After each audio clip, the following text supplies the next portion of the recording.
ওই ব্যক্তি ঈমানের স্বাদ গ্রহণ করেছে, ঈমানের স্বাদ আস্বাদন করেছে, যার ভিতরে তিনটা গুণ পাওয়া যাবে। মান রাদিয়া বিল্লাহি রাব্বা ওয়া বিল ইসলামি দীনা ওয়া বিমুহাম্মাদিন নাবিয়্যান ওয়া রাসূলা। যে ব্যক্তির ভিতরে এই তিনটা গুণ আছে, মান রাদিয়া বিল্লাহি রাব্বা, যে ব্যক্তি আল্লাহ তাআলাকে আল্লাহ হিসাবে মানবে, রব হিসাবে মানবে, ওয়া বিল ইসলামি দীনা, ইসলাম ধর্মকে দ্বীন হিসাবে মেনে নিবে, গ্রহণ করবে, ওয়া বিমুহাম্মাদিন নাবিয়্যান ওয়া রাসূলা, আর আল্লাহ রাসূল সাল্লাল্লাহু আলাইহি সাল্লামকে নবী হিসাবে, আদর্শ হিসাবে যারা গ্রহণ করবে, তারা ঈমানের স্বাদ গ্রহণ করেছে। আমাদের সবকিছু আল্লাহ তাআলার সন্তুষ্টি অর্জনের জন্য হতে হবে। এই দুনিয়ার জীবন, দুনিয়ার পারিবারিক জীবন, সামাজিক জীবন, রাষ্ট্রীয় জীবন, সবকিছু আল্লাহ তাআলার সন্তুষ্টি অর্জনের জন্য হতে হবে। ইসলাম বিরোধী কোনো কাজ আমরা করতে পারবো না। সহিহ বুখারীর হাদিস, হযরত আবু বকর রাদিয়াল্লাহু তাআলা আনহু হাদিসের রাবী, মুসলমানরা যখন পারস্যের বিরুদ্ধে যুদ্ধ করলেন, জামালে উষ্টের যুদ্ধ, উটের মাধ্যমে যে যুদ্ধ হয়েছিল, মুসলমানরা এই যুদ্ধে জয়লাভ করেছেন। তো এই সংবাদ আল্লাহ রাসূলের খেদমতে পেশ করা হলো। লাম্মা বালাগান নবী সাল্লাল্লাহু আলাইহি ওয়াসাল্লাম আন্না ফারিসান মাল্লাকু ইবনাতা কিসরা, একজন সাহাবী সংবাদ দিলেন, ইয়া রাসূলুল্লাহ, ইয়া হাবিবাল্লাহ, পারস্যের লোকেরা, জনগণরা, তারা কিসরার মেয়ের হাতে তারা তাদের দায়িত্ব দিয়ে দিছে, অর্থাৎ কিসরার মেয়ের অনুসরণ তারা করেছে। এই যুদ্ধের মধ্যে যুদ্ধের দায়িত্ব, শাসন কাজ কার হাতে দিছে? কিসরার মেয়ের হাতে, অর্থাৎ এই যুদ্ধের নেতৃত্ব দিয়েছেন একজন নারী। আল্লাহ রাসূল বললেন, লা ইউফলিহা কওমুন ওয়ালাউ আমরাহুম ইমরাআতান, ওই জাতি কোনদিন সফল কাজ হতে পারবে না, সাকসেসফুল হতে পারবে না, যেই জাতি তাদের নেতৃত্বে নারী রাখে। নাউযুবিল্লাহ। যেই জাতি, যেই লোকেরা তাদের নেতৃত্বে নারী রাখে, নারীদের অনুসরণ করে, ওই জাতি কোনদিন সফল কাম হতে পারবে না।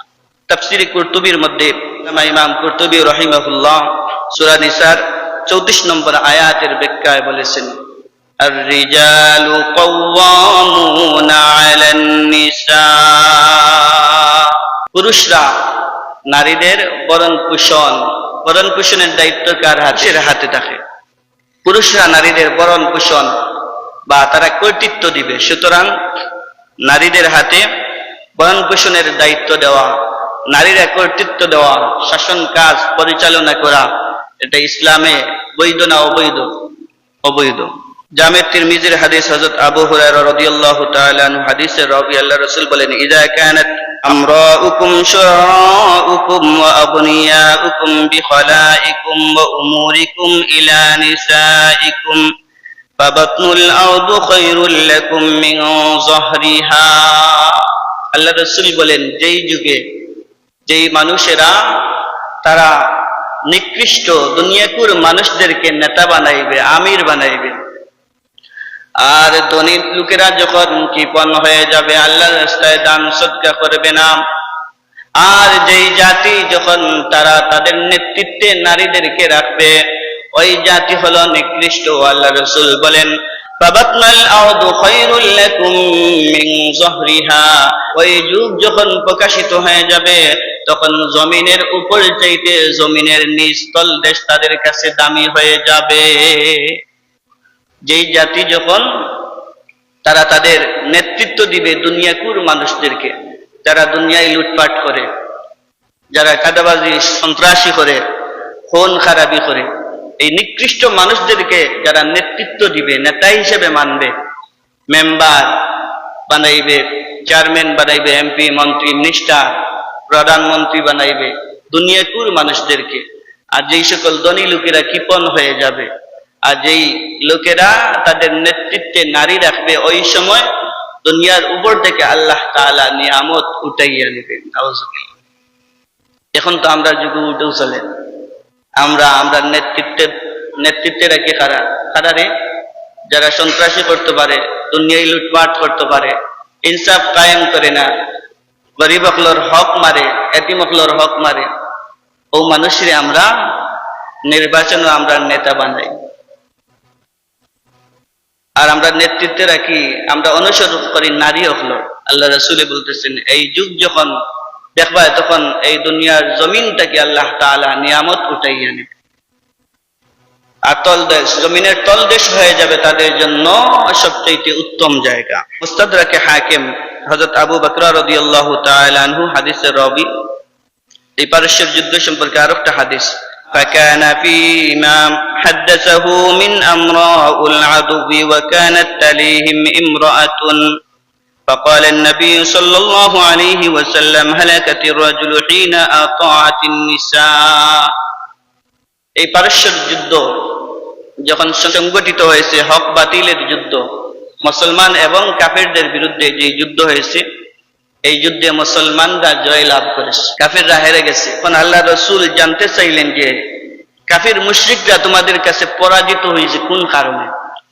তখন একজন সাহাবী হযরত আবু বকর রাদিয়াল্লাহু তাআলা আনহু এই ঘটনা আল্লাহ রাসূলের দরবারে পেশ করতেছেন। এর মধ্যে এক নম্বর কারণ বলতেছেন যে ওয়াকানাত তালিহিম ইমরাতুন ইয়া রাসূলুল্লাহ, এই জাতি পারস্যের লোকেরা তারা তাদের নেতৃত্বে তারা তাদের আমির বানাইছে, নেতা বানাইছে কেসরার মেয়েকে, নাউজুবিল্লাহ। তো আল্লাহ রাসূল বলেন হালাকাতির রাজুলু হিনা আতাআতিন নিসা, যেই জাতি যেই লোকেরা যেই কওমের লোকেরা তারা তাদের নেতৃত্ব তারা অনুসরণ করে কোন নারীর, তখন এই জাতি ধ্বংস হয়ে যায়, নাউজুবিল্লাহ। এই জন্য তো আমরা বাংলাদেশের জমিন আমরা নারী অনুসরণ করি, আর যার কারণে আমরা এই বাংলাদেশ উন্নত না, আমরা পথভ্রষ্ট, সব দিকে আমরা অপমানিত হইতেছি, কোনো দিক দিয়ে কোনো উন্নতি নাই, সব দিক দিয়ে লুটপাট, কোন খারাপি বাড়ছে, কিসের জন্য? দুনিয়াকুর যারা এরা আমরা অনুসরণ করি, আমরা নেতৃত্ব দিয়ার নারী অকলের পিছনে আমরা দৌড়াই, মা বোন অকলরে রাখিয়ার নেতৃত্ব দেওয়া লাগে, এরারে মেম্বার বানানি লাগে পাগল, মেম্বার চেয়ারম্যান এমপি মন্ত্রী মিনিস্টার বানানি লাগে আমরা পাগল, এরার পিছনে মানুষ দৌড়ায়। একজন যদি নেককার মানুষ দাঁড়ায় দেখো এর পিছনে কেউ দৌড়ায় না, দৌড়াইব একজন নারীর পিছনে। এই জন্য পত্রিকা খুললে দেখা যায় রাত্রিবেলায় যখন এই নারী হলে তারা ভোটের জন্য অনুষ্ঠান করে, তখন প্রতিমধ্যে তারা দর্শন হয়। এই জন্য নারী নেতৃত্ব, ইসলামও নারী নেতৃত্ব হালাল না হারাম, এই বিষয়ে উলামায়ে কেরামগণ অভিমত পেশ করেছেন যে অধিকাংশ উলামায়ে কেরামগণ বলেছেন নারী নেতৃত্ব হারাম। কুরআন শরীফে স্পষ্ট আয়াত আছে আর রিজালু কাওয়ামুনা আলান নিসা, পুরুষ হলে নেতৃত্ব দিব, শাসন কাজ কার হাতে, বরণ পোষণ নারী হলে দেয় না পুরুষে দেয়, সবকিছু তো পুরুষের হাতে।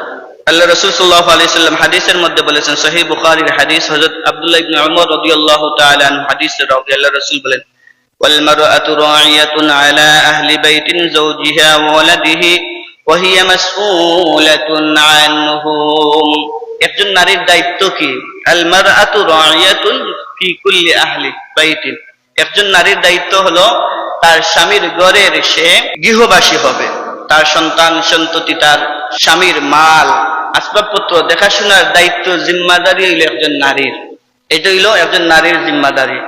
এখন এই দায়িত্বটাকে আপনি যদি বাহিরের দায়িত্ব দিয়া দেন, একজন নারীর মেম্বার নিবা না, তার স্বামীর আর দায়িত্ব পালন করতে পারবো না। যেই দায়িত্ব তার উপরে ফরজ, গরো টাকা অকরনা ফি বুয়ুতিকুন্না, গরো টাকা তার লাগি ফরজ, আর তারে দিছেন বিচারপতি বানাইছেন, কাজী বানাইছেন, বিচার করতে সমাজও মেম্বার বানাইছেন, এবং তো সে দৌড়াদৌড়ি করা লাগে। পরদামদিত্ব ইমাম বানানো, কাজী বানানো, অর্থাৎ বিচারক বানানো, এটা ইসলামে বৈধ নয়। কারণ ইমামতি করা, একজন নারীর যদি কেউ ইমাম বানায়, তাইলে যখন হে খুতবা দিব, যখন যদি একজন সুন্দর নারী ওই খুতবা দেন, এইভাবে ওয়াজ করেন, সবর দৃষ্টি নিজের দিকে তাকবা নেই না, ওই নারীর দিকে তাকাইবা, নারীর দিকে করিয়া তাকাইবা, নারী কিলা কথা কর, নারীর শরীর কিলা, চামড়া কিলা, কোন কাপড় পিন্ধিছেন, চৌকর দিন হইব, অন্তরের দিন, কত ধরনের গুণার যে হইব।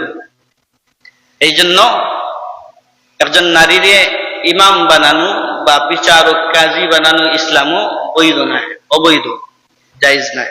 সৌদি আরবের গ্রান্ড মুফতি একজন আছেন হযরত শেখ বিন বাজ রাহিমাহুল্লাহ, ওনার প্রতি হলো যে ইসলামে নারী নেতৃত্ব হারাম, জায়েজ নাই। সৌদি আরবের গ্রান্ড মুফতি শেখ বিন বাজ রাহিমাহুল্লাহর ফতোয়া। আরেকজন ইমাম হলেন ইমাম ইবনে হাজাম রাহিমাহুল্লাহ, ওনার একটা কিতাব হলো মারাতিবুল ইজমা, যেই কিতাবের মধ্যে যে সকল উলামায়ে কেরামগণ যেই বিষয়ে ঐক্যমত পোষণ করেছেন, ইজমা হয়েছে উলামায়ে কেরামদের মধ্যে, এই সকল ফতোয়া এই কিতাবের মধ্যে তিনি লিপিবদ্ধ করেছেন।